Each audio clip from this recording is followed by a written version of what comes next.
Imperial Ethiopian World Federation Inc. 30 Northolt, Griffin Road, London N17 6HY, tel, +447561818787, female, runawayslave100@gmail.com. The House That Rasta Built. Church building among Rastafarians globally. Written, complied, and submitted by Jahbunny, Chairman. Imperial Ethiopian World Federation Inc. The 9th of July 01. Introduction. The Church of Haile Selassie L, CHSL, is one of a dozen or more formally organized mansions active globally. It is a small but growing congregation composed predominantly of first-generation Jamaican immigrants and their children, but inclusive of immigrants from other Anglophone countries of West Indies as well as a smaller number of African-American members and white sympathizers. In size, the larger Rastafari churches such as the 12 Tribes of Israel, the Nyabingi Order Theocracy and the Ethiopian Orthodox Church dwarf it. However, what it lacks in size it makes for in a broad array of church-sponsored activities and through the zealous commitment and sacrifice of its members. More than any of the other mansions, the CHSL most closely approximates traditional models of sectarian, religious practice and organization, especially in relationship to the broader Rastafari movement, which to this day remains occasionally diffuse and doctrinally heterogeneous. Only a sizable minority of Rastas are affiliated with the organized mansions. Nonetheless, these groups are individuals from the most active and involved enthusiasts within the movement. Moreover, their development in the direction of Congregationalism represents both a renegotiation of the movement's millenarian and institutionally anarchic past and a likely trajectory of its further development. While the CHSL is part of this general trend towards congregational formation, it brings some unique features to the process. Perhaps most importantly, its institutionalization in America and elsewhere portends the possible emergence of what, for lack of a better term, might be called Rasta fundamentalism, a new, militant, and modernist reconfiguration of traditional Rastafari. In this reasoning I will provide an historical, ideological, and ethnographic account of the development of this particular Rastafari congregation. Beginning with a general introduction to the Rastafari movement in Jamaica, I will proceed to examine the role of the charismatic leader and founder of the Church of Haile Selassie L, Abuna Sento Fox, a pioneer of Rastafari in the United Kingdom and a central contemporary leader of the movement in North America.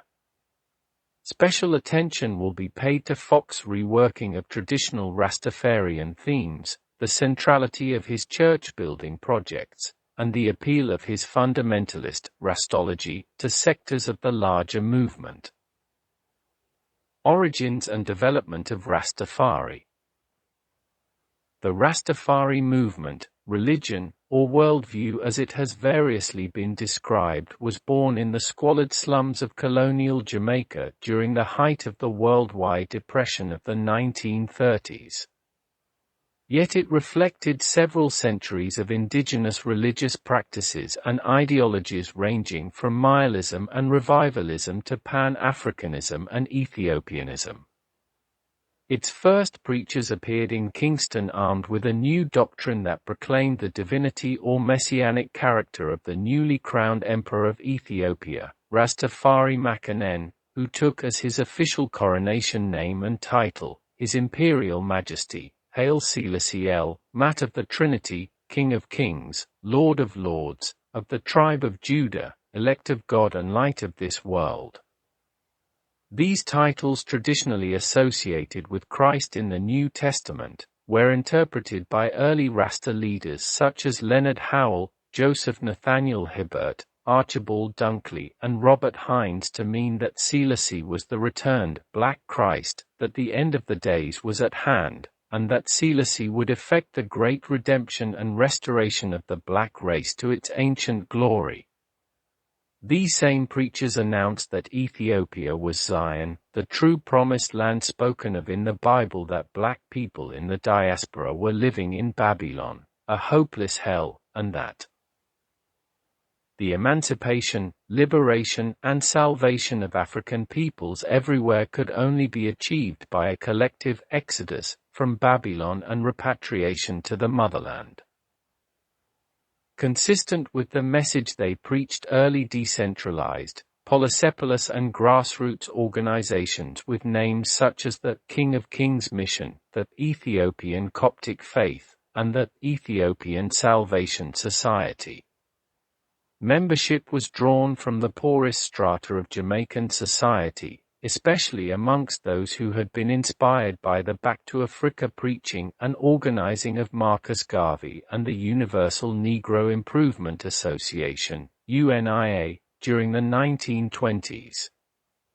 Like the Garvates before them, Rasta preachers took to the streets to publicly proclaim their newfound faith, arguing that black people owed their allegiance not to a monarch in Buckingham Palace but to the newly crowned black king in Addis Ababa, Ethiopia. Moreover, they argue that Selassie himself was preparing the coming exodus, that only repatriation to Ethiopia could solve the plight of oppressed black people and usher in a millennial kingdom of universal peace and cooperation amongst nations. The stress upon the imminence of repatriation gave early movement an eschatological and millenarian character. The desire of Rastafarians to the return to Africa has remained perhaps the most consistent theme in the history of the movement. Almost immediately, British colonial authorities became alarmed at the success of the Rastafari preachers, recognizing in their religious discourse and not so disguised call to anti-colonial struggle. Howell, Hibbert, Dunkley, and Hines were subject to frequent arrests for seditious speech and treason. Although the movement began as an urban phenomenon, police surveillance and suppression forced the nascent Rastafarians into rural camps where, during the late 1930s and 1940s, a collective pattern of communal many of today's distinctive Rasta practices and ideology, such as cultivation of dreadlocks, the ritual smoking of ganja, or the holy weed, marijuana, Nyabingi drumming and chanting, the proud display of the red, gold, and green colors of the Ethiopian flag, a close indication with nature and an antipathy to Eurocentric values, capitalism, and modernity, first developed. In the 1950s, as Jamaica society moved cautiously towards constitutional independence, massive social transformations were underway as North American capital stepped in to replace waning British influence and control. In the space of 20 years, more than 500,000 rural Jamaicans were uprooted from their land to make way for the expansion of multinational-controlled bauxite alumina industry. These now landless peasants streamed into burgeoning slums and shanty town around Kingston and other urban concentrations, and Rastafarians, who were part of this rural-urban migration, quickly began evangelizing among the displaced peasants. The 1950s and early 1960s witnessed an escalation of tension between the Rastafarians and imagined Jamaican state as the movement spread and began to take on the character of a mass movement among the most alienated sectors of society. As Jamaican authorities attempted to address the crisis of chronic unemployment, exporting ever larger numbers of the laboring classes to the United Kingdom, Rastas responded with the slogan, "Africa yes, England no. Let my people go."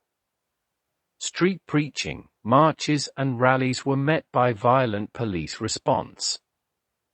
Intensified ganja law were deployed against cultivators and users of the holy weed. The state launched programs to drive Rastas from squatted land and razed several of their urban camps and housing projects.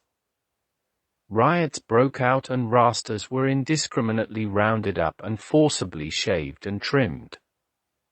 One group, led by the enigmatic Rasta preacher Claudius Henry, and inspired by the recent Cuban Revolution, took up arms in a futile attempt to press their demands upon the colonial state.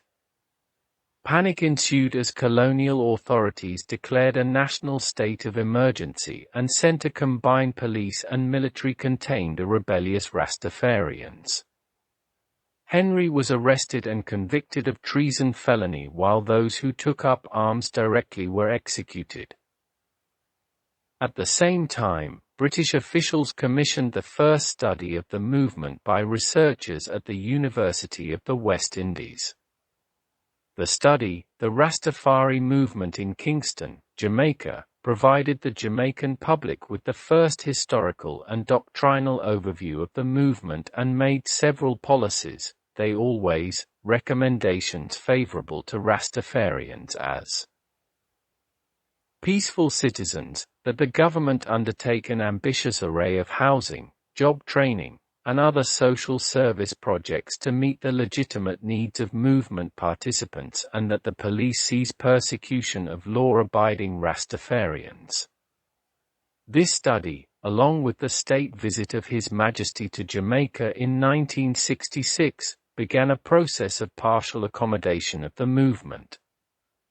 Tafari has referred to the period between the mid-1960s and 1970s as a period of ambivalent routinization for the movement, meaning a general relaxation of its L&L millennial expectations, a willingness of Rastafarians to participate and contribute creatively to Jamaican culture, and a growing public respect for the movement as the avant-garde who are carrying on the fight for freedom, justice and a better Jamaica. As the 1960s unfolded, Rastafarians were at the forefront of various new cultural and political developments including black nationalist, black power, and progressive grassroots movements. Alliances were formed with student groups and with movements of the unemployed. By the end of the decade, Rastas were intimately involved in the evolution of Jamaican popular music, and with the rise of Bob Marley, Peter Tosh, Burning Spear and other reggae artists to international prominence in the 1970s, Rastafarian themes, images, and symbolic practices were carried worldwide. It was at this time that the image of the Rasta as a dreadlocked warrior for equal rights, economic justice, and racial pride first emerged in popular consciousness and West Indian literature. The enormous contribution of Rastafari, not simply to Jamaican popular music, but to the visual and plastic arts, traditional ceramics, wood carving, and poetry, made them the primary aesthetic producers within the newly independent notion. Many of those attracted to the movement at this time were drawn in by the movement's countercultural and aesthetic appeal. For the first time it became possible to distinguish between religious and more secular, political, or cultural Rastas, a distinction that very much present in the movement today. The close indication of Rastafarians with the sufferers, those located at the bottom of Jamaica's rigid system of racial and class stratification, legitimated their newly found role as moral witness and prophet embodiment of the grievances shared by many popular class actors. In less than a decade the movement has seemingly gone from despised pariahs, criminal outcast, and lunatic fringe to what the noted Caribbean commentator Rex Nettleford claimed, the forefront of Jamaican national identity, 1970. By 1972 the movement was prepared to make its newfound respectability count in the national elections. Tens of thousands of Rastafarians mobilized from their ghettos and rural camps to participate in the larger movement that led Michael Manley and his Democratic Socialist People National Party, PNP, to the largest parliamentary victory in Jamaican history, displacing the conservative and elite-backed Jamaican Labour Party, JLP. For the first time, political elites would have to take the Rasta vote seriously. Manley himself would don a number of Rasta ritual symbols and would incorporate popular Rasta slogans in his electoral speeches.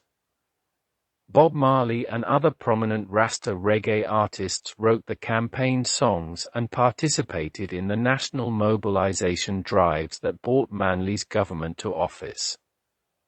The close indication of many Rastas with the early Manley regime and its left populist program suggested to Tafari and other contemporary commentators that the Rastafarians must be seen as the frontrunners of the ideology of democratic socialism that swept Jamaica in the 1970s. Throughout the 1970s and 1980s, the Rastafari movement experienced enormous growth as this Afrocentric themes of black pride and social justice took hold in Jamaica and carried throughout the globe. Reggae music was the principal vehicle for the international spread of Rasta practices and ideology, and the dance was the principal location where many middle-class youth in Jamaica, Africa, Europe, and the United States first came into contact with Rastafarians. The spectacular growth of one organization, the 12 Tribes of Israel, founded in 1968, was largely due to the influx of middle-class youth attracted by the colorful dance parties regularly sponsored by the 12 Tribes of Israel, and by the large number of reggae musicians committed to the organization. However, Rastafari is much more than a reggae, and important as the King's music has been to Rastafari global dissemination, the music alone was incapable of meeting the needs of new, immigrant, and highly attractive Rastafari communities. For the most deeply committed activists, new congregational forms have emerged in recent years. Old organizations have been revitalized, and Rastafari ideology and practice have undergone significant modification. The increasingly multi-ethnic and international character of contemporary Rastafari owes much to its experience in England and North America. A key figure in the history of United Kingdom Rastafari and a contemporary leader in North America is Abuna Sento Fox. His story chronicles the early spread of Rastafari outside of Jamaica and speaks to the changing character of contemporary Rastafari in North America. Abuna Sento Fox, Rasta pioneer. In many ways, the Church of Haile Selassie I, CHSI, and its political wing, the Imperial Ethiopian World Federation, IEWF, are products of the vision and indefatigable labor of its founding elder and charismatic high priest Abuna Sento Fox, also known in Rastafarian circles as Pinto and Emmanuel Fox. Born in Depression-era Kingston, Bro Fox was raised in an Anglican family that was fiercely attracted to Garvate nationalism. As a child, Fox was an enthusiastic scout in the youth wing of Garvey's UMA and attended the Ebenezer Secondary School in Kingston's infamous Back-O Wall ghetto, a Rasta stronghold, until it was razed by a fleet of government bulldozers in 1966. At the close of World War, Illinois, he came under the influence of a Rastafarian uncle and began citing Fleming about Rasta.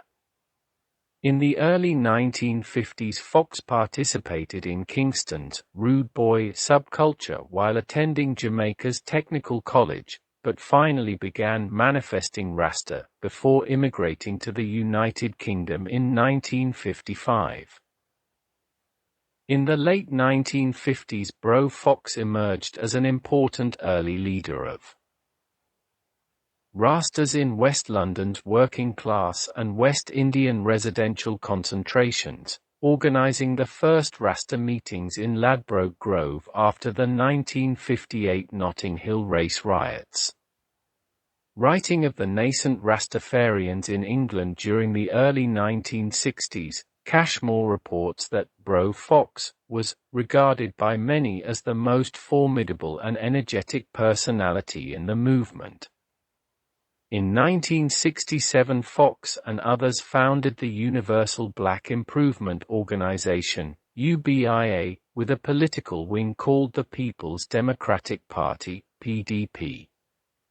Cashmore writes that the UBIA sought to incorporate Rastafarian themes into a basically black consciousness-raising vehicle as a way of creating interest and enthusiasm among blacks in the United Kingdom and possibly provoking them into collective action.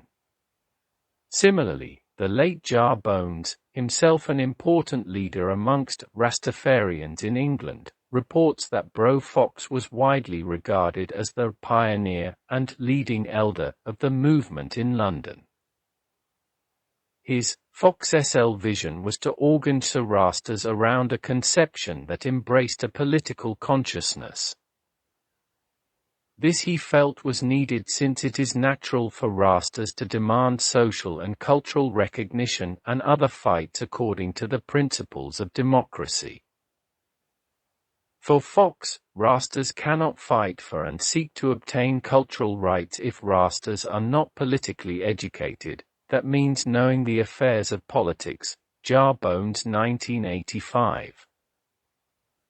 What is unusual about Cashmore and Bones' reports is Fox' open and early embrace of political struggle.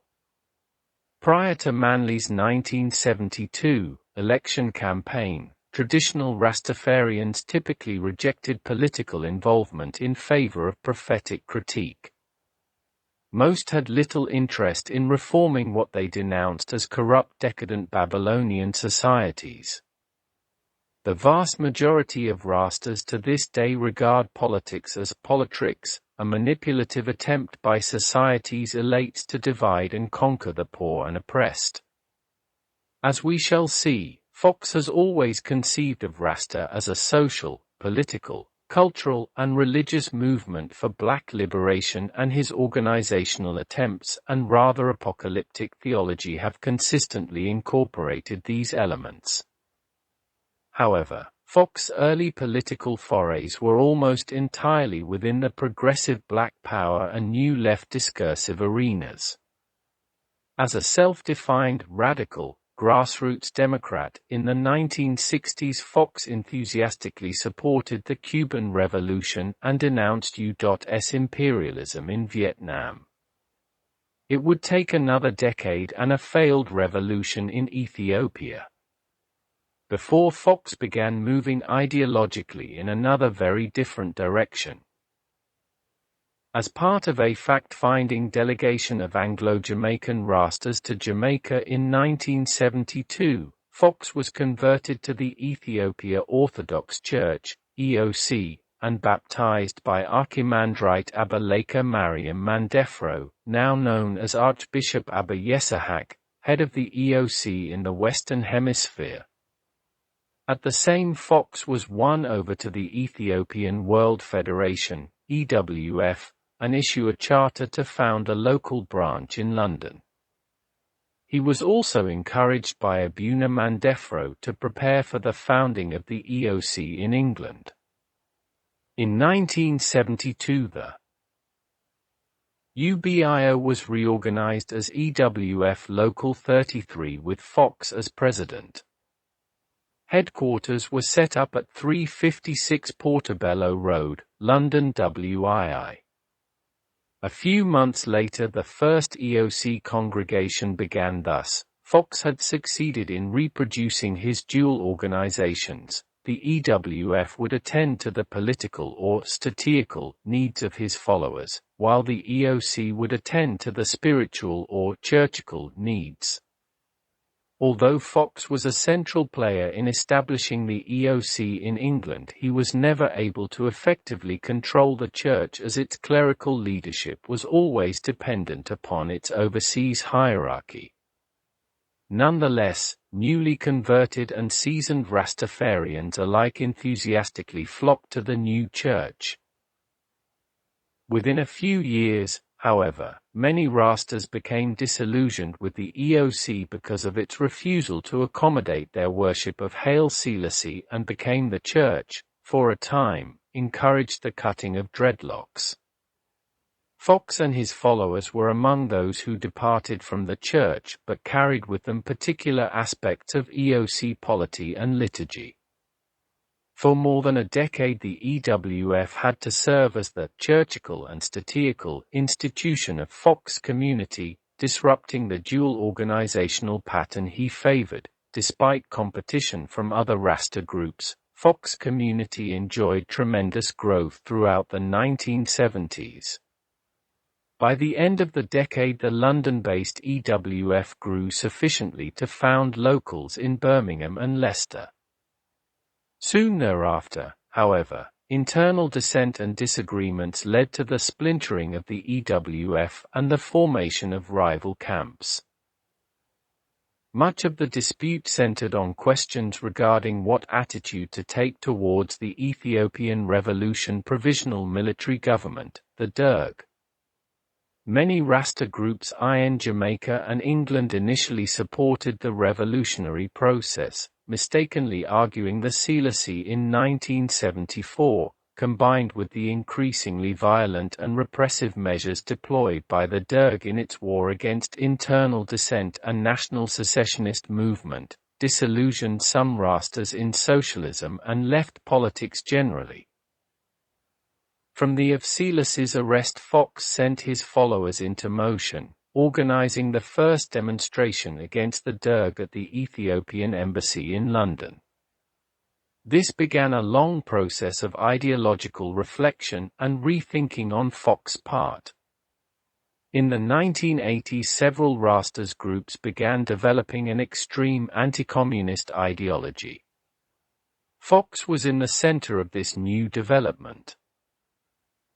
At the time of the 1974 coup that overthrew Selassie and imprisoned dozens of his family, Selassie's son, and heir apparent, H.I.H. Murd Asmach Asfa Wasson, was in England recovering from a stroke.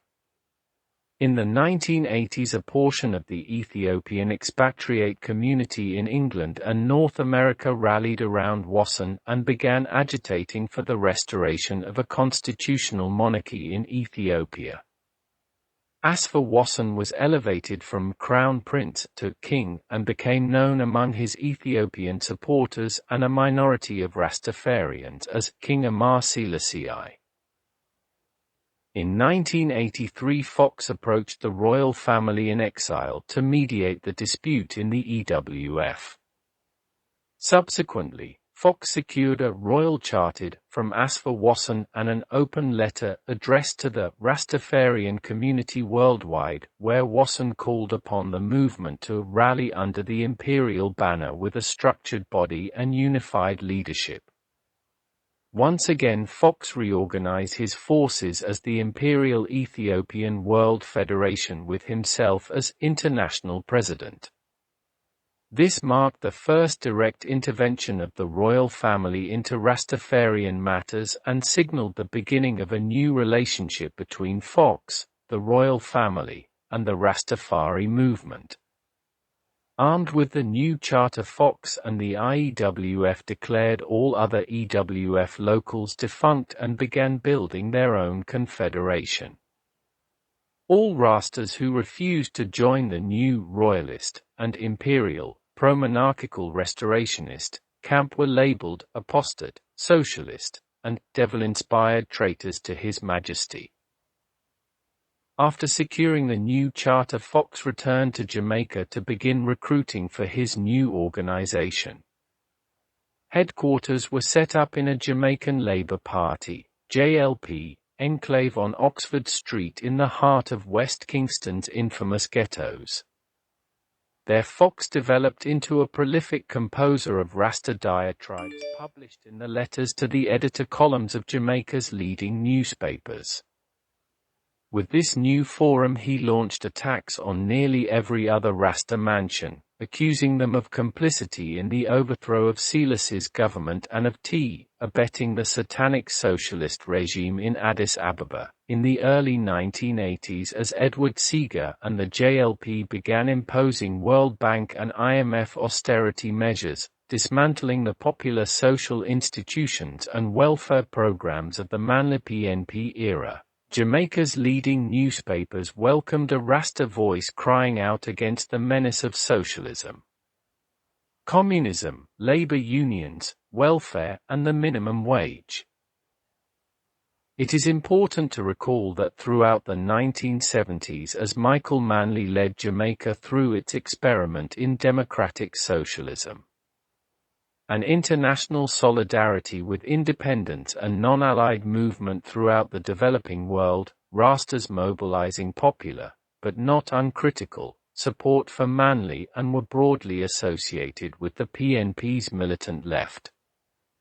The association between Rastas and radicalism had been cemented in the popular imagination since the early years of the Cuban Revolution, with which many Rastas positively identified. This association was solidified during the 1979 Grenadian Revolution, when more than 400 Grenadian Rastas took up arms and participated in Maurice Bishop's the despised Eric Gairy dictatorship. A major Rasta leader and his community breaking with the movement's progressive ideological past was considered something of a coup by those forces in Jamaica intent upon carrying out privatization and other neoliberal capitalist policies of structural adjustment. Throughout the 1980s, Fox simultaneously deepened his critique of other left-leaning Rasta forces and boldly declared his political ambitions. In 1985, Fox's along with Abuna Blackheart of the Royal Ethiopian Judah Coptic Church, REJCC, and a few other Kingston-based Rasta groups in JLP, Garrison, strongholds, founded the African Comprehensive Party, ACP, to press for constitutional reform and legal recognition of their respective churches. At the same, the ACP projected fielding independent candidates in local and national elections. For the first time, Fox announced his intention of establishing a Rasta government in Jamaica and began referring to the IEWF as a government in exile. Founding the church. However, some of this activity seemed to be taking Fox far afield from more spiritual matters. It had been more than 10 years since Fox and his followers had abandoned the Ethiopian Orthodox Church, and now Fox wanted to redeploy the IEWF as an umbrella organization to centralize the royalist camp into a united front capable of concerted political action. This meant that the IEWF needed to be purged of its dual role as church and political association.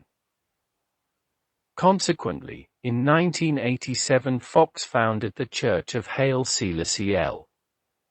His intentions were threefold, as he explained to in New York last year. LNL Brethren reason and say, for real INL need a church to provide Rastafari people worldwide with a documented way of worship, a church that would legitimize INL belief and give LNL offspring and elders security and religious status in the workplace, community, and at school. LNL need a church to rise up the youth DEM, to big up, strengthen, the family so LNL youths not go lick, smoke, crack, buy gun, shot and dead, INL youths need to know LNL faith so them can defend His Majesty at school and know why them carry locks upon them head. At the same time, it was INL intention that by the 21st century His Majesty, Emperor Haile Selassie I, would be praised in temples all over the world. This means Selassie I must be proclaimed and worshipped among all nations, and incense burned continually, in his name. For His Majesty is the God of this age, Jah come in the flesh, INL must worship Him, the same way as the Indian man worship Him. Om Krishna, Ram and Brahma. For this INL create the church in the divine name, the new name, and it terrible and dreadful. Cause heathen know like our name. According to Foe, the church was needed in order to accomplish several goals: to provide a routines ritual association in a highly active community, to socialize the new generation and to create strong Rasta families, and to carry out Rasta evangelization in all countries. While these needs may appear to be relatively standard features of North American religious communities, they represent a significant departure for traditional forms of Rastafari practice and organization.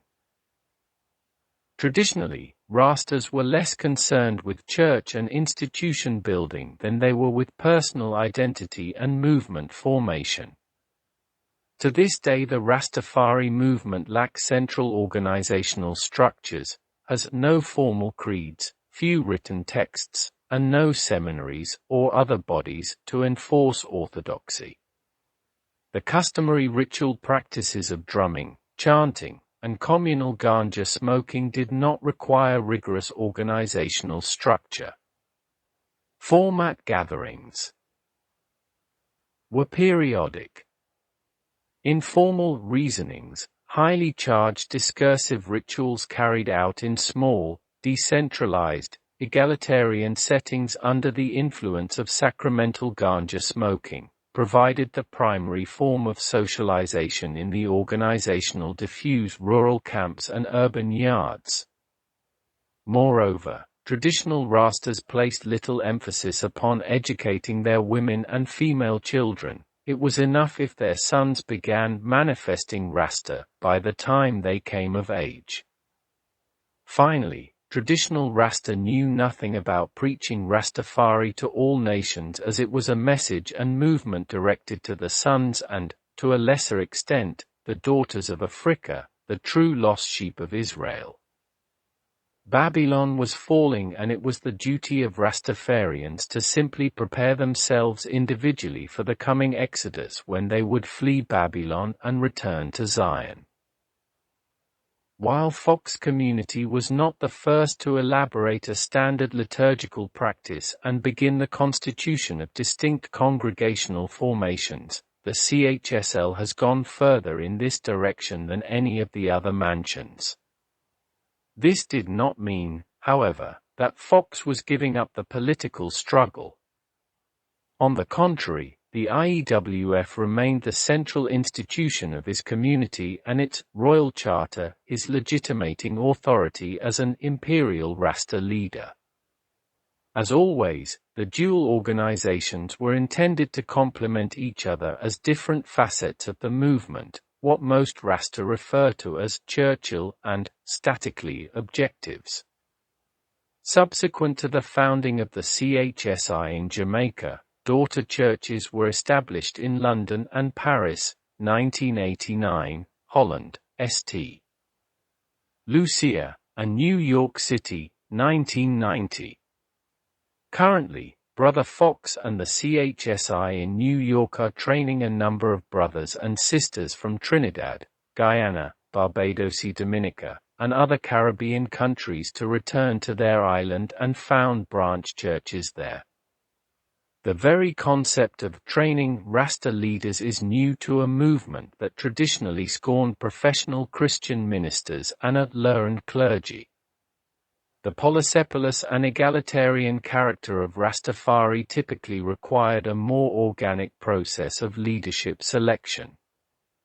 In the absence of formal organizational structures, it was through participation in reasonings that certain individuals emerged as leaders and elders capable of expounding on of doctrine and liberty practice. Building the Church in North America. For the first 4 years in North America, the CHSI was located in Harlem, first on Adam Clayton Powell Boulevard, and then on 116th Street. In 1994, the church moved to its present location in Bedford-Stuyvesant, a teeming West Indian residential and commercial concentration located in the heart of Black Brooklyn. Within the immediate vicinity, the CHS competes with 7 or 8 other small storefront churches, Afro-Baptist and various Pentecostal, Apostolic, and Church of God in Christ denominations.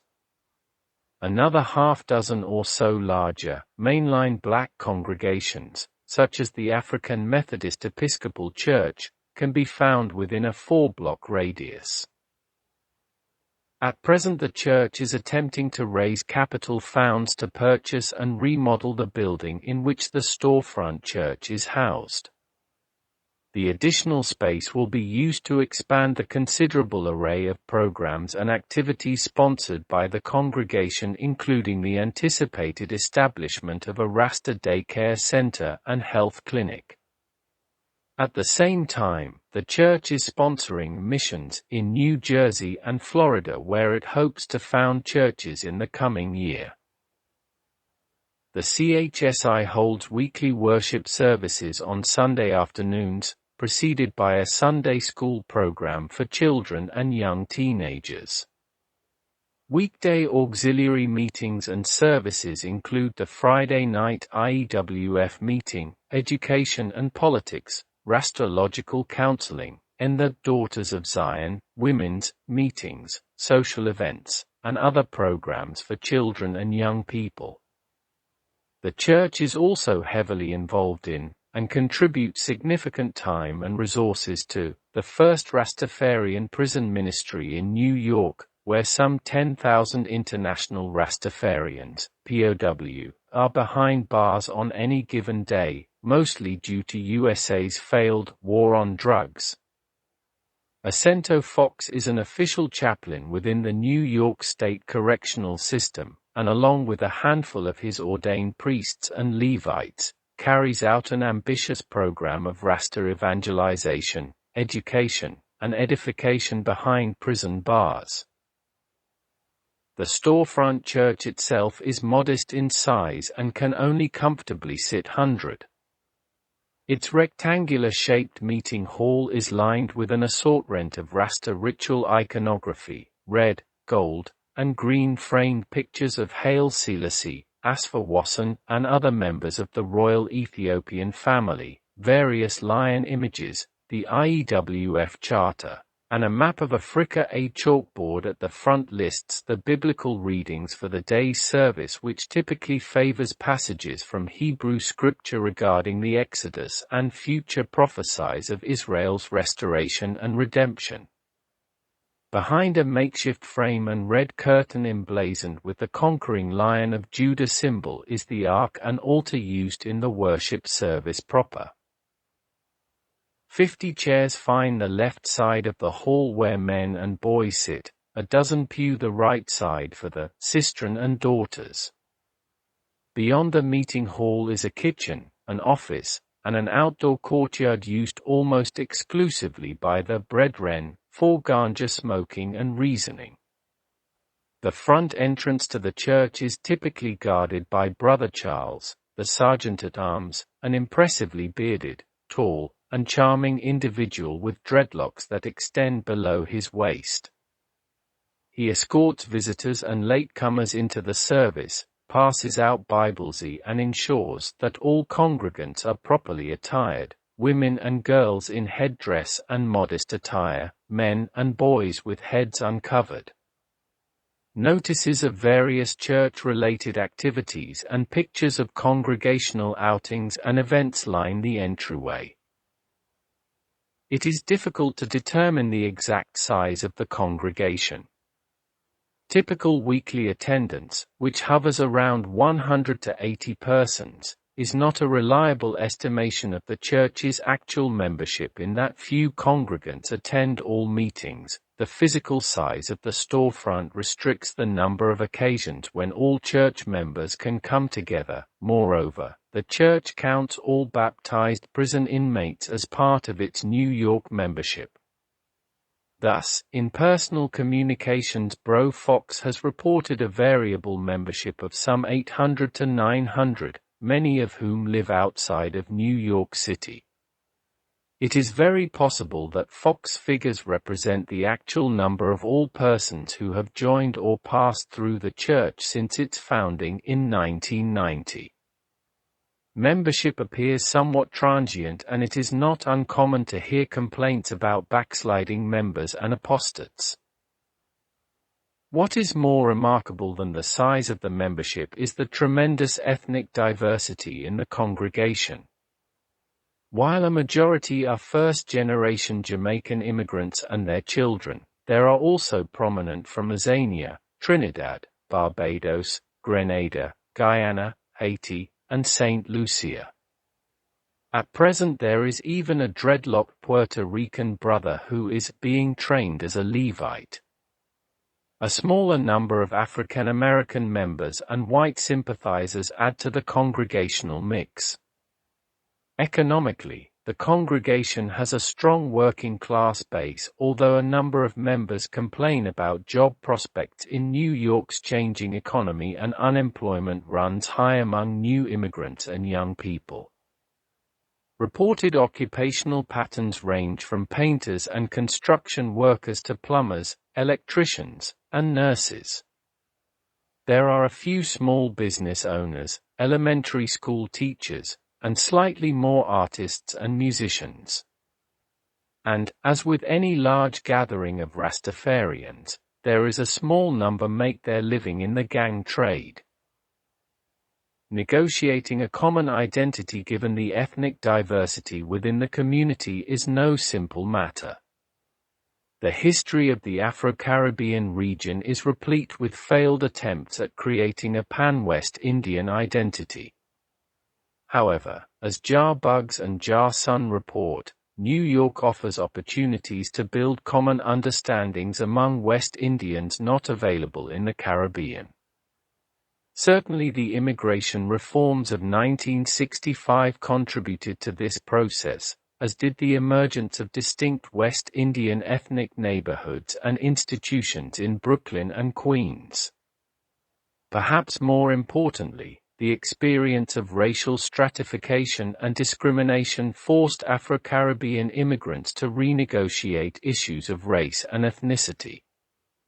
During the 1980s, many immigrants began to think in ethnic terms as a self-conscious strategy to cope with racial sin conditions in their host society.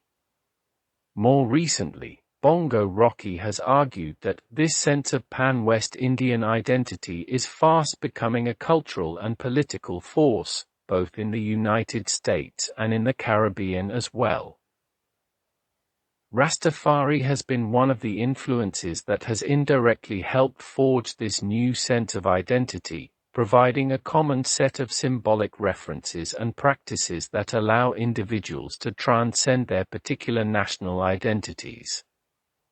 As Bro Raymond, a Trinidadian member of the CHSL who has been in the USA for a decade, explained, "I man no check where a man come from, but what him deal with.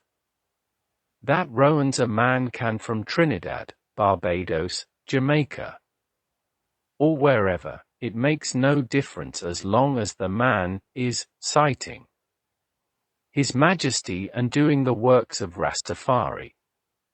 Cause all of we is originally African and lit, is to Africa, that INL must return one day." Aside from Rastafari ideology, which deliberately cultivates a Pan-Africanist identity among its followers, the physical commingling of diverse Caribbean immigrants assists in the creation of new, transcending identities. In the USA, Rastafari churches and political associations also function as community centers where arrays of non-religious and non-political activities are engaged in. Whether it is gathering to play dominoes or to organize Rasta participation in the annual West Indian Food Craft Fair in Prospect Park, Rasta churches are another example of the conscious effort of Caribbeans to reproduce aspects of their heritage that have frequently been denigrated and to resist stereotypical redefinition. The unique linguistic practices of Rastafarian, sometimes referred to as Earic, Dread Talk, or Nation language, contributes to the process of movement identity and cohesion. Through a creative lexical and grammatical expansion on Jamaican Creole, Rastafarians have developed linguistic practices and codes that assist in establishing in-group solidarity and in maximizing detachment from their larger environment. Reggae music, whose lyrical content is composed almost exclusively in Dread Talk, carried the Rastafarian speech code throughout the globe, where young people quickly adopted it. Consequently, many immigrants from the Eastern Caribbean were already familiar with the distinctive language practices before becoming Rasta. The fact that the speech codes of Rastafarians builds upon English while also subverting it is important to a largely Anglophobe, one who has an aversion to England or English things, community that aims at destabilizing Eurocentric cultural and political supremacy. The popular and poetic appeal of the language is evident as African American and Hispanic Caribbean immigrants within the congregation adopt its usage. Dietary practices also contribute to the sense of uniqueness and community within the CHSI. Like other Rastas, many CHSI members practice the Ittle diet that emphasizes detachment from the Eurocentric dietary habits imposed on Caribbean slaves and their descendants. In place of meat and foreign food imports, Rastas emphasize a locally grown and organic vegetarian diet free from salt and processed additives. Most Rastafarians eschew all hard drugs, tobacco and alcohol, and prefer natural herbal and homeopathic remedies to modern Western medicine. In the CHSI, the sharing of meals is an important community event. Most ritual services are long and sometimes physically demanding. The sharing of a communal meal following the services extends the period of fellowship. Arid fulfills an important practical need, including providing material assistance to the unemployed members. Perhaps more than anything else, however, Dread Talk, Table Fellowship and the Ittle diet help set church members apart from those outside the ritual community. For the cultivation of dreadlocks served as the most universally recognized marker of Rastafarian identity. However, in the last decade or so, dreadlocks have become fashionable, not only as an Afrocentric statement in the black community, but among layers of various white youth subcultures as well. In places like the United States and the United Kingdom, disentangling genuine Rastafarians from their dreadlocked imitators requires extensive ethnographic research. Conscious of the ambiguity and the blurred boundaries between Rastas and others, groups like the CHSI emphasize practices that formerly were quite optional or voluntary within the Rage movement but today serve to differentiate genuine believers from outsiders. Moreover, the insistence on the punctilious observance of particular practices serves another vital function for the CHSI. It helps to distinguish their version of Rastafari from competing Rasta conceptualizations, thus ensuring in-group identity and cohesion. Although women are excluded from officiating in the liturgical or priestly functions of the Church, they are far from absent in the life of the community. On the contrary, women play an important and visible role in the CHSI and the IEWF. They are permitted and encouraged to hold office as teachers and spokespersons for the Church, and to participate in the economic life of the family and larger community. Currently, Sis Bernadette, an articulate and forceful Guyanese immigrant, is president of the New York IEWF local and presides over the Friday night political meetings. Along with Sis Sonia, Sis Sharon, and a half-dozen other women, they organize most of the activities for the children and youth, as well as social events for the entire congregation. In comparison with other Rasta organizations and the mass of unaffiliated Rastas, women play a more central role in the CHSI than possibly any other sector of the movement. What is perhaps most unusual about this congregation in relationship to the broader movement is that fact that the CHSI performs baptisms, weddings, and burials, rites of passage that traditional Rastafarians largely scorn to this day. Aside from the EOC, no other Rastafarian group practices infant or adult baptism. Neither marriage nor is held in high regard by large sectors of the movement. Many Rasta brethren have children by multiple baby mothers, but choose to live single or with other men.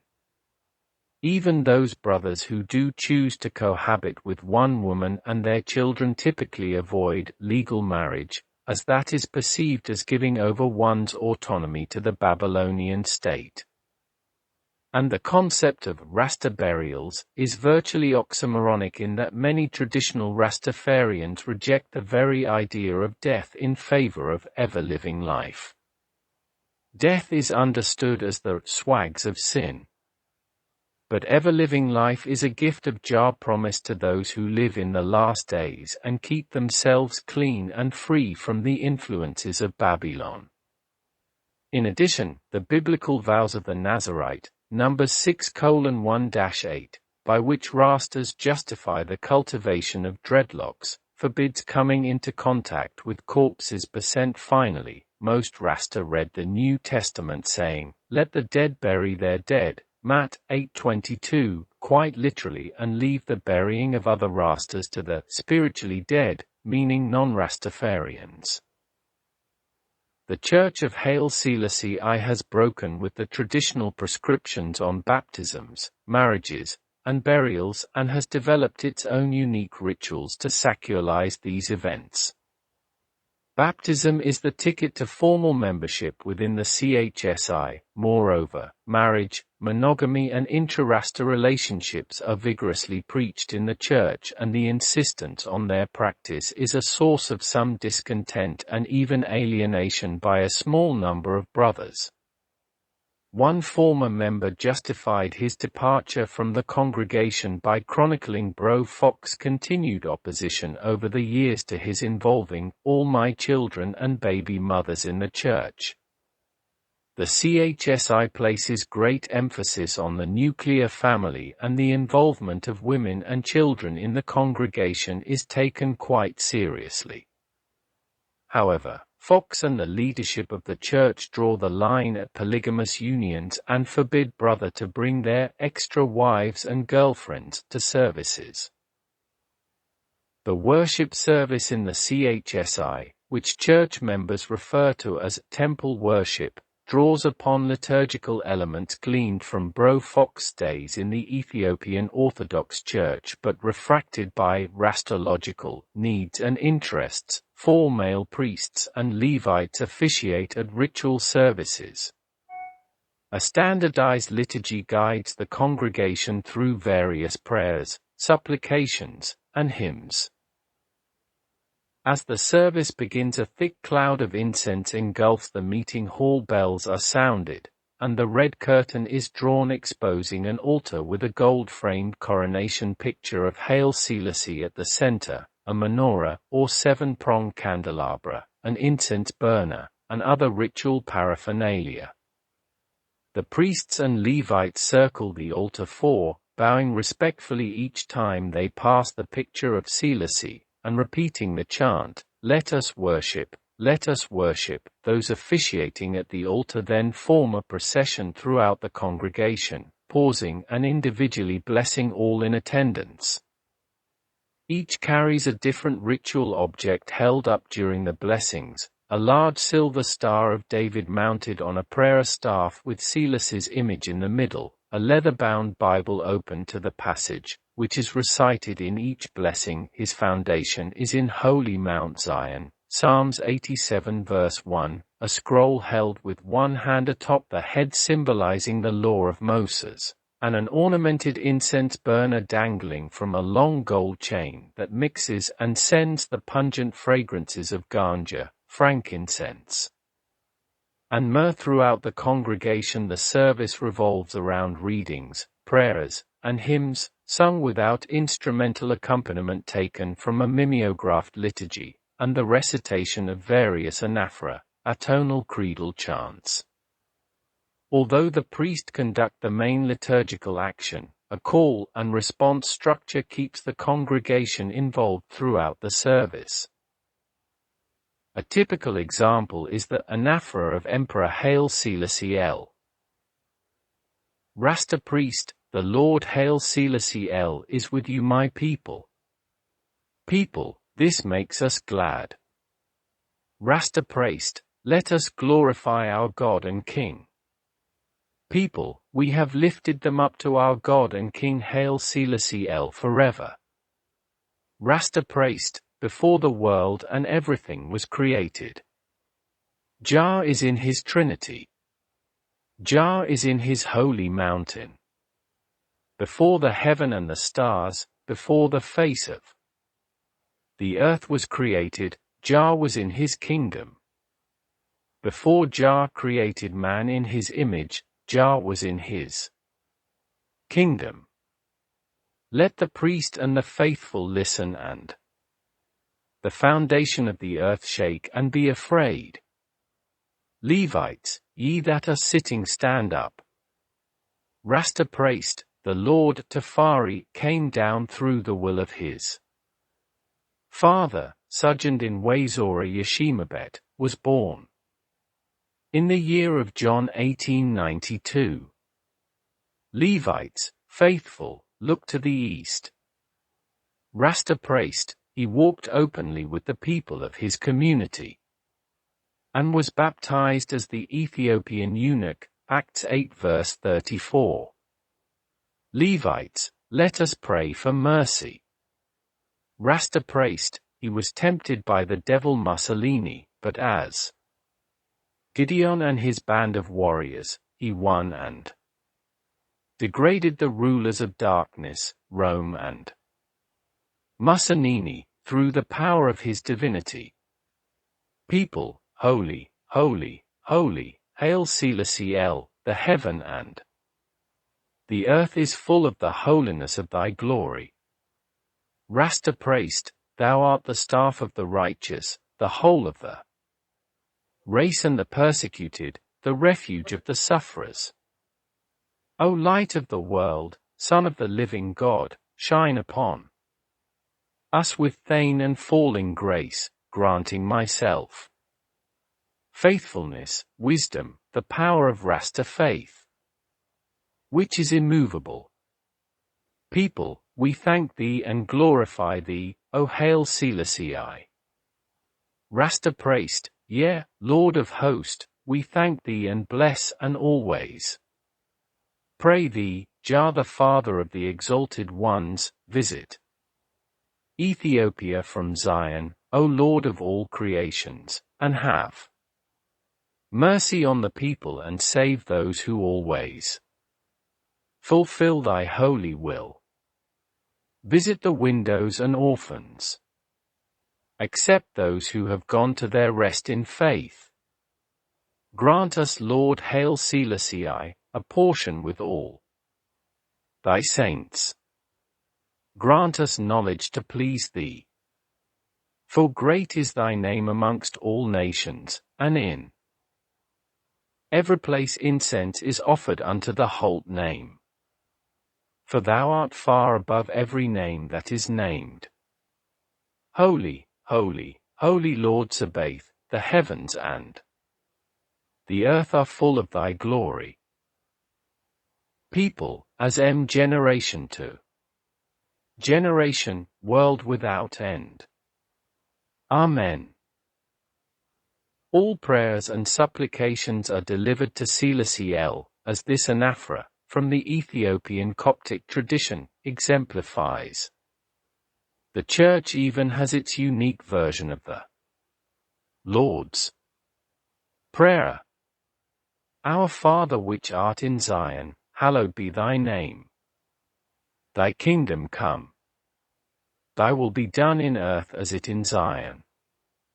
Give us this day our daily bread, and forgive us our sins. Lead us into temptation, but deliver us from evil, through the divine name, Hail Selassie El, to whom be glory and dominion both now and forever, world without end. Amen. Curiously, heaven is changed to Zion to reflect the movement's rejection of otherworldly Christianity. Rastas ridicule the notion of spirit existence and its attendant ghost god, and the concept of salvation in an afterlife is scornfully rejected. Heaven is here understood as both a place, Ethiopia, and a state of being, Zion. Both, however, are located on this earth and experienced in historical time. Jah, the divine creator of heaven and earth, is at living revealed and most fully manifest in this dispensation in the personality of Haile Selassie. However, Rastas also insist that the divine is located in every person, that all can participate in the divine life. This concept is verbally expressed in the pronominal usage of the linguistic construction, INL, which Rastafarians use both as a singular, me, mine, my, and collective pronoun, we, us, our, to indicate both the unity of humanity and the oneness of Rastas with Jah, the divine creator. Not surprisingly, there is no reference in the Rasta version of the Lord's Prayer to forgiving those who have trespassed against us. Nor is much attention paid to biblical passages that require turning the other cheek in the face of adversity. Whatever else Rastas are, they are those sons and daughters, soldiers, of Africa who will never relinquish their African identity, nor will they forget or forgive the days of slavery. On the contrary, slavery remains for these people an ever-living reality in Babylon. And in typical Rasta fashion they refuse to accept that slavery has ever been fully abolished in Western capitalist societies. Instead, Rastas argue that the slave chains were melted down and made into money, for money chains you if you don't have it. Following the prayers and anaphora recitation, there is a series of biblical readings taken from both Old and New Testaments, but typically favoring those passages deemed relevant to the last days, and the gathering of Israel. Biblical references to Ethiopia are frequently invoked, such as Psalm 68 verse 31, "Princes shall come out of Egypt. Ethiopia shall soon stretch out her hands unto God," which is read as a prophecy foretelling Ethiopia's imminent redemption. The fact that Ethiopia is the first country mentioned in the Bible, Genesis 2 verse 13, is of significance to a community that takes literally the saying, "As it was in the beginning, so shall it be in the end." Following the biblical readings, a sermon or exhortation delivered by one of the officiating brothers out the peculiar Rastafarian interpretation and reappropriation of Scripture. All references to Zion and the Promised Land are reconfigured to refer to Ethiopia and Africa. Biblical promises of liberation and restoration are understood to apply, first and foremost, to Ethiopia's scattered children. However, contemporary Rastas insist that the liberation of African people is but a prelude to universal peace and reconciliation. Priest Zacharias's exhortation is a typical example. As INL read today in Isaiah 48 verse 20, Jah commands the children of Larael, "Go ye forth out of Babylon, flee ye the Chaldeans, with a voice of singing declare ye, tell this utter it even to the end of the earth, say ye, the Lord Jah hath redeemed his servant Jacob brethren and sistren." A responsibility is delegated to all of us in this earthly dispensation to implement the necessary measures to achieve a society of righteousness which reveals itself in Ethiopia in her full glory. Our empire should truly extend from Cape to Cairo, as the saying goes, and it is our duty and great honor to cultivate the historical and divine culture of our African heritage while we rally around the imperial flag to consolidate the Ethiopian royal Solomonic dynasty and its ancient order. The restoration of our kingdom will usher in a new era for all humanity, one in which all people will be restored to their own vine and fig tree. As with other Rastafarians, the CHSI draws upon traditional Ethiopian legends, preserved in the Kebra Nagast, that link Ethiopia's royal family lineage to the union of King Solomon and the Queen of Sheba, or Aksum, the oldest Ethiopian kingdom. According to legend, the first emperor over the whole of Ethiopia was Solomon and Sheba's son, Menelik. As a young man, Menelik was supposed to have traveled to Jerusalem where he was greeted by his father and later stole the Ark of the Covenant, bringing it to the famed city of Aksum where to this day Ethiopians insist it remains. Haile Selassie I is understood to be the 225th direct descendant of this sacred union, thus representing the Solomonic dynasty and the only true, divine kingdom on earth today. Modern Ethiopianism, and Rasta fundamentalism. Like other Rastafarians, the CHSI longs for the anticipated day when Rastas in the diaspora will be repatriated to Ethiopia. We perceive ourselves as sojourners, strangers in a foreign land, who will one day be swept up in a great exodus of Israel to the Promised Land. However, the CHSI argue that the call for repatriation has been suspended since 1974, and that Rastas must organize and centralize around the demand for the liberation of Ethiopia Marxist rule and the restoration of the Solomonic dynasty. "Liberation before repatriation" is one of the slogans around which the CHSI participates in a complex process of simultaneous distancing from other Rasta communities and partial accommodation to its host society. In its original formulation, attributed to His Majesty at the time of his 1966 state visit, "Liberation before reparation" was intended to signal the necessity of Rastas coming together to participate in broader movement for social change within Jamaica. Only after Jamaica has been liberated from her Babylonian captivity, the legacy of slavery, colonialism, and capitalism, could the repatriation of Rastas to Ethiopia be effected. The CHSI has redeployed the slogan to refer more narrowly to Ethiopia as seen through the prism of its theocratic and monarchical politics. The liberation required to effect the larger goal of repatriation is no longer the liberation of diaspora blacks in Jamaica and other parts of Plantation America, but the liberation of Ethiopia itself. Abuna Fox reasoned that only after Jacob Selassie is restored to power in Addis Ababa can Rastafarians legitimately work toward repatriation. The CHSI refuses to support Rastafarians already in Ethiopia, including the famed Rasta community in Shashamane, and has banned its member from traveling there. In colorful annual demonstrations outside of the United Nations in Manhattan, the CHSL's members have raised their banners calling on the world community to recognize equal rights and justice for Rastas Universal, and demanding, "We want King Zaire Selassie back in Ethiopia."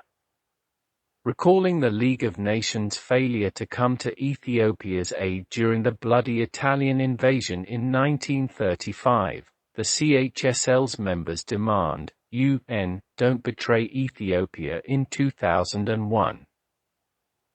Bro Fox has branded his own Rastology, modern Ethiopianism, which he derives from a variety of sources including the Bible, selective speeches and writings of Haile Selassie I, and his own long experience in Jah movement. Bro Fox deliberately contrasts modern Ethiopianism with sentimentalist, or more traditional versions of Rastafari. Given that the Nyabingi order is widely perceived as the most traditional and orthodox wing of the movement, and a large number of Fox followers come out of this tradition, it is little wonder that Fox expends much time and energy denouncing the Nyabingi as backward, reactionary, and apostate. And indeed, the denunciation ofo the Rasta groups and leader from some major part of the discursive activities of this community. In Jamaica as in the United States and United Kingdom, the Nyabingi are Bro Fox's principal competitors for the allegiance of the larger but divided movement. Much of the CHSB's congregational structure and liturgical practice contrasts sharply with the Nyabingi, which to this day remains organizationally diffuse and consists largely of outdoor gatherings centered around drumming, chanting, communal ganja smoking and reasoning. Membership in the Nyabingi order is ill-defined and its central animating slogan, "Death to all black and white oppressors," seems, in the eyes of the CHSI, strangely out of place to a movement trying to make its way in a foreign land. The physical decorum and orderliness of the CHSL's worship service, the dedication and discipline of its membership, along with the many services the congregation provides, are a source of pride among church members. Temple worship is the phrase proudly employed by CHSI enthusiasts to distinguish their Sunday ritual gatherings from the midweek, sometimes chaotic, gatherings of the Nyabingi.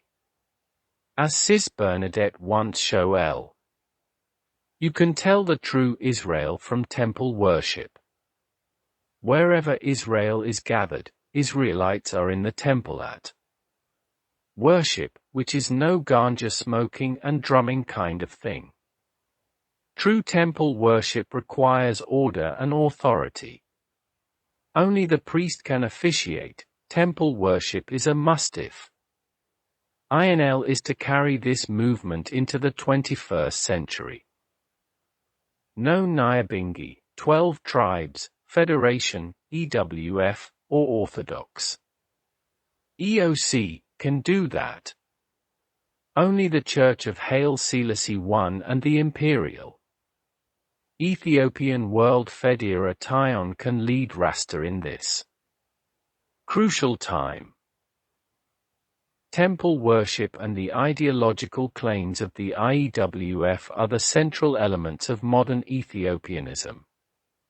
Combined with Fox's own visions and revelations, his organizational aims and objectives, and the strategies he deploys to carry them out, the CHSI approximates contemporary models of global fundamentalism. As Pro. Rasplano has recently outlined, fundamentalism is, first of all, distinct from traditionalism. Conservatism, orthodoxy in its militancy, radicalness, and highly selective attitude toward tradition. Further, fundamentalism lives in antagonistic symbiosis with modernity insofar as it defines itself against modernity while borrowing selectively also from modernity some of its ideological, technological, and mobilizational means. Finally, Fundamentalism is mobilizational and, while it proclaims pristine restoration as its goal, the outcome is likely to be innovative adaptation to modern social conditions if not outright revolution. Reasoning at UW 2001. Bro Fox enthusiastically embraces the term fundamentalist and employs it when railing against other Rasta groups and individuals.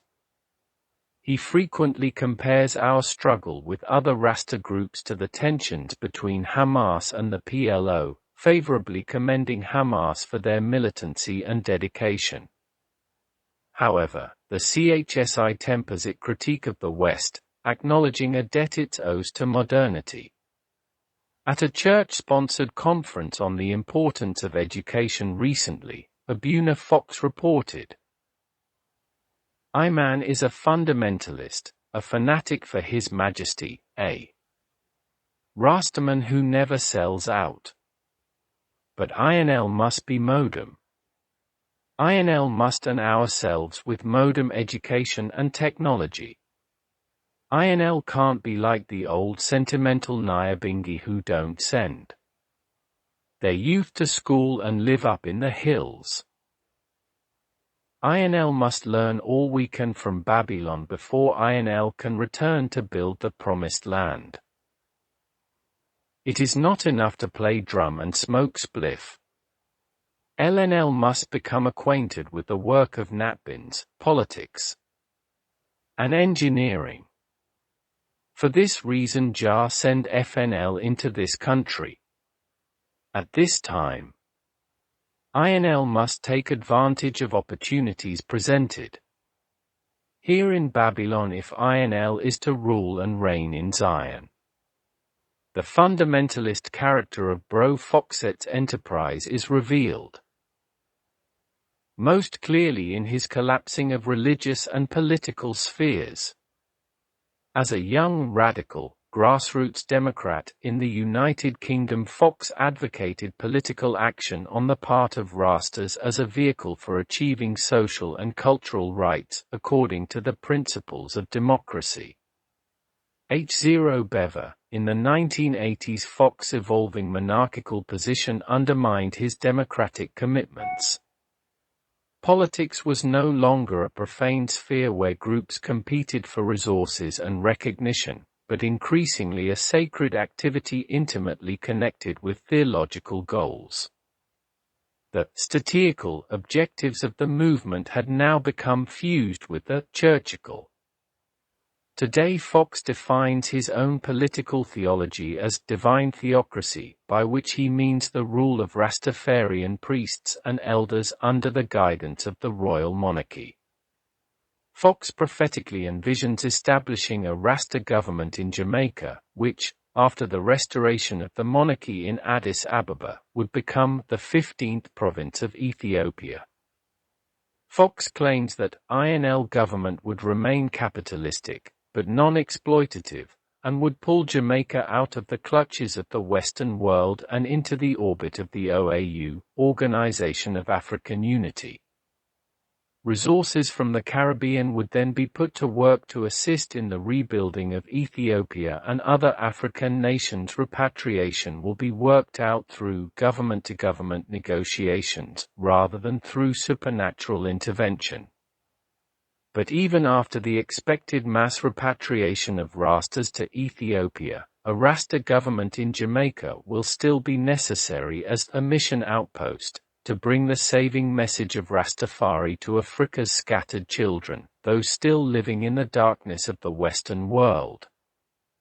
Since the beginnings of the Rastafari movement, its apocalyptic and millenarian character has frequently frustrated attempts at organization building and contributed to its anarchic propensity.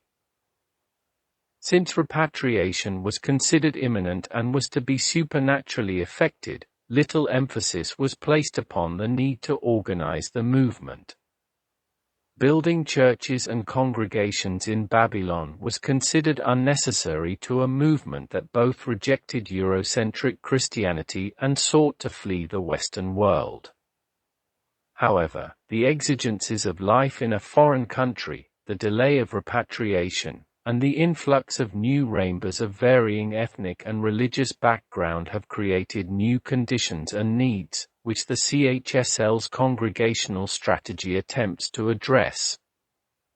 No doubt, the emergence of Rasta churches also represents a convergence toward or an assimilation of the deep-seated North American religious tradition of church building and congregational involvement, as Jahbunny, 2001, has recently argued. Similar development can be observed in other immigrant religious communities that have recently made their home in the United Kingdom. Likewise, the conservative or fundamentalist character of Abuna Fox congregation probably reflects forces at work, not simply in North Africa, but throughout the world today. Religious fundamentalism is a global phenomenon, and while internal variations exist between fundamentalist movements, each in their own way attempts to respond to the crisis of late modernity, the crisis of a post-traditional social order undergoing massive change and dislocation.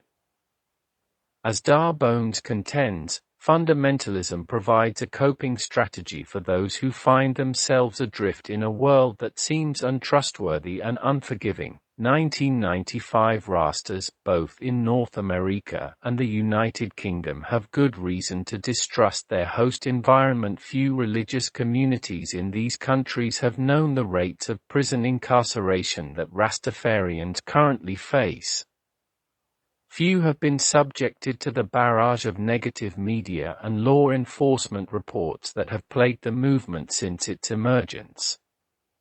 Far from home and frequently disfranchised from the core institutions of the surrounding culture, Rastafarians are increasingly finding solace and companionship in their local churches.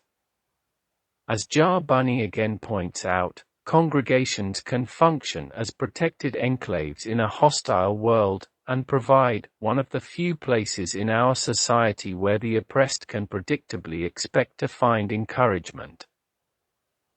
In the end, Abuna Fox's attitude toward life in the United States is probably rooted in an instrumental approach. New York is home to the largest body of Afro-Caribbean immigrants anywhere in the world, creating a field that is ripe for harvest. It is also presently the center of Fox's international network of churches and political associations, and an important venue for the mobilization of scarce resources.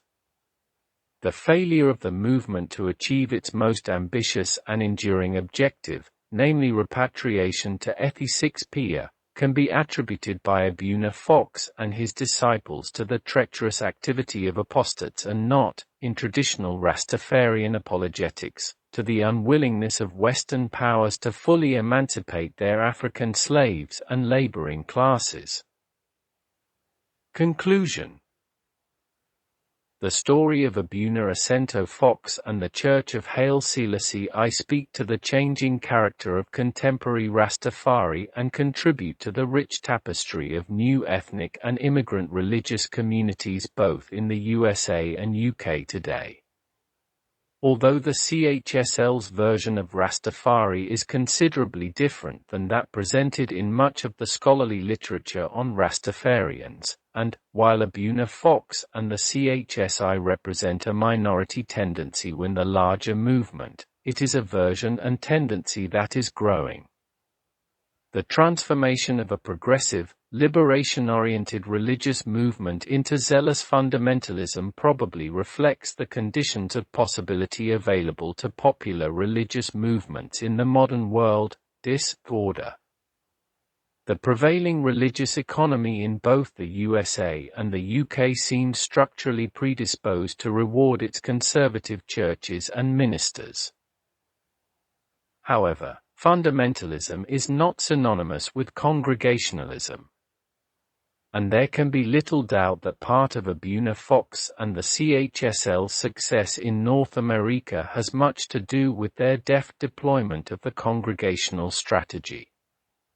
Indeed, the broader Rastafari community seems to be awakening to the need for more structured routines, face-to-face forms of worship and association at the Nyabingi and EWF-sponsored second annual Rastafan Meritorious Awards banquet held on November 12, 1995 at the Carib Club in New York City. The Haile Selassie I Meritorious Award was bestowed upon Abuna Sento Fox for leadership in establishing the first recognized Rastafari Church in the United States of America. Ironically, for all Abuna Fox's venomous denunciations of their betrayal, many Nyabingi and EWF followers express admiration and respect for Sento Fox and his church-building projects. More recently, at a Unity in Diversity conference organized by Fox Church, the Nyabingi and EWF representatives struck a conciliatory note, acknowledging the achievements of CHSI and resolving to implement similar congregational programs within their respective mansions. And so Abuna Fox and the CHSI dig in, laying deeper roots in this country than possible any other Rasta group, still nourishing dreams of a distant Ethiopia but reconciling themselves to life in a strange land. This is the house that Rasta built, but more than likely it will not be the last. Complied by Jahbunny.